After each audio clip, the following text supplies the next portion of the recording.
নমস্কার বন্ধুরা, আমার চ্যানেলে আরেকটা নতুন ভিডিও নিয়ে আসলাম। সাগু দিয়ে কিভাবে একটি মুখরোচক খাবার বানানো যায়, বিকেলের নাস্তা কিংবা একাদশীর সময় খেতে পারেন। আমি এখানে বাদাম নিয়েছি আর সাগু নিয়েছি 1 কাপ, আর বাদাম নিয়েছি আধা কাপ, আর এখানে মরিচের গুঁড়ি আর লবণ নিয়েছি। এখানে আমি কড়াই দিয়ে চুলা ধরিয়ে দিয়েছি, চুলায় তেল দিয়ে দিয়েছি। এখন তেল গরম হয়ে গেছে, সাগু দিয়ে দিলাম ভাজা।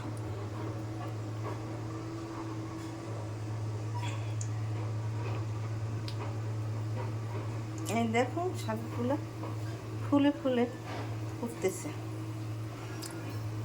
আপনারা সাগুর দানা মোটা নেবেন, চিকুন নিলে হবে না। আমার সাগুগুলো ভেজে ফুলে ফুলে উঠতেছে। 2 মিনিট পর ফিরে আসছি, আমার সাগু ভাজা প্রায় হয়ে গেছে। দেখুন কি সুন্দর করে ফুলে উঠছে সাগুগুলা। এরকম আপনারা ভাজবেন। আমার সাগু অনেকগুলো ভাজা হয়ে গেছে।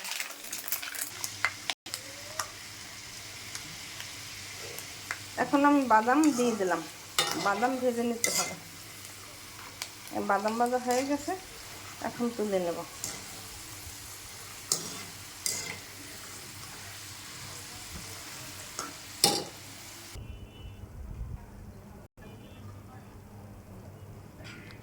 আমার বাদাম আর সাগু ভাজা হয়ে গেছে। এখন আমি মরিচের গুঁড়ি আর লবণ দিয়ে দিলাম।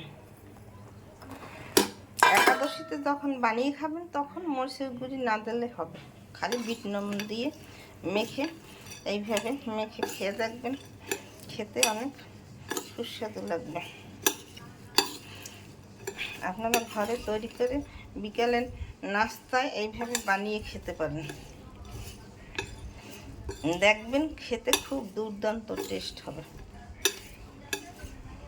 দেখুন আমার সাগু দিয়ে বিকালের একটা নাস্তা তৈরি হয়ে গেছে। চায়ের সাথে খেতে খুব দারুণ টেস্ট হয়। সামান্য উপকরণেই সাগুর রেসিপি তৈরি হয়ে যায়। আমার সাগুর রেসিপি তৈরি হয়ে গেছে। নতুন নতুন ভিডিও পেতে আমার চ্যানেলটিকে সাবস্ক্রাইব করে লাইক কমেন্ট শেয়ার করে পাশে থাকুন। ধন্যবাদ।